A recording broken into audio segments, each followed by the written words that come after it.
Samajwadi party के राष्ट्रीय अध्यक्ष अखिलेश यादव ने गुरुवार को समस्त प्रदेशवासियों को रंगों का पर्व होली की हार्दिक शुभकामनाएं मीडिया के माध्यम से प्रेषित की हैं। तो वहीं मीडिया से बात करते हुए अखिलेश यादव ने भाजपा सरकार पर करारा प्रहार किया है। उन्होंने मीडिया से कहा कि हमारे मुख्यमंत्री 30 मार खा हैं। उन्होंने सीएम योगी को 30 मार खा क्यों कहा, आप ही सुनिए उनकी पूरी प्रेस कॉन्फ्रेंस, जिसमें उन्होंने संदर्भ सहित व्याख्या दी है। आप भी सुनिए प्रेस कॉन्फ्रेंस। आया है कि यही रिवर फ्रंट जो सबसे अच्छा देश का रिवर फ्रंट बनेगा, इसी जगह पर हम शिव दयाल सिंह चौरसिया जी का सम्मान करने का काम करेंगे। इसी स्थान पर उनको स्मारक उनका बना करके हम लोग उनको सम्मान करेंगे। आज होली का त्योहार है। मैं आपको और आपके माध्यम से पूरे प्रदेश और देशवासियों को होली के त्योहार की बहुत बहुत शुभकामनाएं और बधाई देना चाहता हूं। ये जहां त्योहार रंगों का है, वहीं हम सब मिलकर के एक दूसरे के साथ बैठ करके रंगों का त्योहार मनाते हैं, जो खुशियां लेकर के आता है। गुजियों का त्योहार भी है।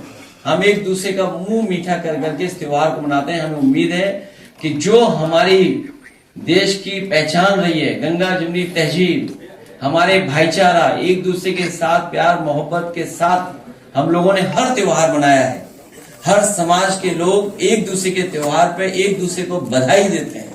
हम त्योहारों से जुड़े हुए हैं। हमारे त्योहार के समय पर जो कारोबार होता है, उससे भी हम एक दूसरे से जुड़े हुए हैं। इस त्योहार की बहुत बहुत बधाई और शुभकामनाएं आपके माध्यम से मैं देना चाहता हूं। वहीं हमारे मुख्यमंत्री जी 30 मार्खा हैं। 30 मार्खा मैं इसलिए कह रहा हूं कि उन्हें 30 से बड़ा प्रेम है। मरे कितने? 30। कारोबार कितना हुआ? 30 करोड़। पूरे प्रदेश को कितना होगा? 30 गुणा 10,000 करोड़। तो ये जो 30 मार्खा वाला हिसाब किताब है, ये हमारे मुख्यमंत्री जी के अलावा और कोई नहीं दे सकता था। इसलिए आज चौरसिया समाज को मैं बधाई देता हूं, धन्यवाद देता हूं कि उन्होंने संकल्प लिया है कि पान की चर्चा पर, पान पर चर्चा कर करके भारतीय जनता पार्टी का सफाया करेंगे।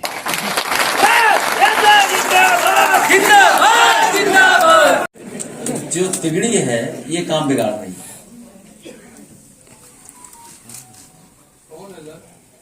आप खुद हिसाब लगाओ, 30 मार्खा कौन है?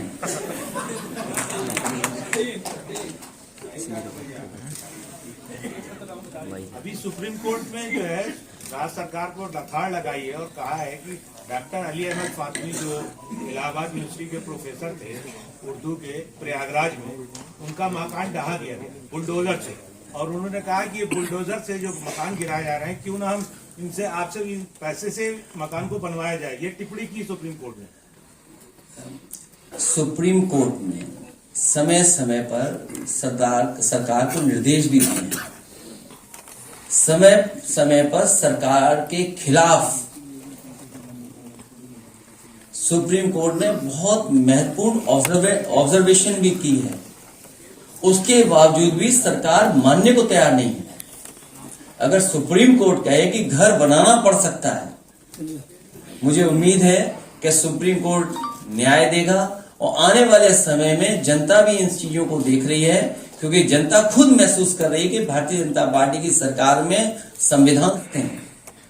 और फिर इसका मतलब तो ये हुआ कि अब नौजवान फिर 144 साल बाद रोजगार पाएंगे। जो 4 लाख नौजवान हैं, अगला रोजगार उन्हें मिलेगा 144 साल बाद। सोचिए, ये हमारे मुख्यमंत्री।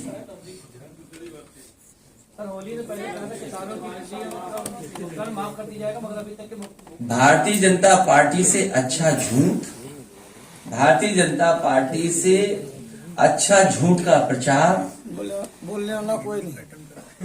भारतीय जनता पार्टी से अच्छा झूठ पे बिल्कुल टिके रहना ये कोई कर नहीं सकता। और समय समय पर कुछ साथी उनका सहयोग भी करते हैं झूठ को आगे बढ़ाने दी और उस बात को रखा। सुनने में आ रहा है कि करप्शन को उसने खुलासा कर दिया था, भ्रष्टाचार पे पूरी सीरीज लिखी और इसीलिए उसकी हत्या हो गई। सोचो, अखबार मालिक अपने अखबार के पत्रकार की जान नहीं बचा पा रहा है।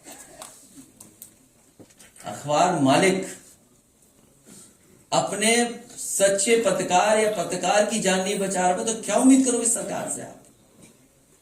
और ये कोई पहली जान नहीं गई है। अभी अखबारों में पढ़ रहा हूं, अगर अखबारों की ही बात में मान लूं तो जो अधिकारी आत्महत्या किया गाजियाबाद में, उस पर दबाव था गलत काम कराने का। इस सरकार में कुछ भी हो सकता है, किसी की भी जान ली जा सकती है उनके पास कुछ तरीके सरकार के पास। इसीलिए जनता इस बार भारतीय जनता पार्टी को हटा देगी।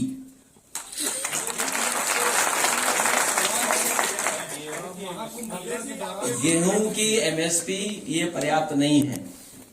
गन्ने की कीमत नहीं बढ़ाई इन्होंने, गन्ने की कीमत नहीं बढ़ाई। गन्ना किसान आंदोलन करने लगा। किसान देख रहे हैं तो हमारा चैनल सब्सक्राइब करना ना भूलें। यूपी न्यूज सिर्फ सच। और अगर आप फेसबुक और इंस्टाग्राम पर देख रहे हैं तो उसको फॉलो भी करना ना भूलें।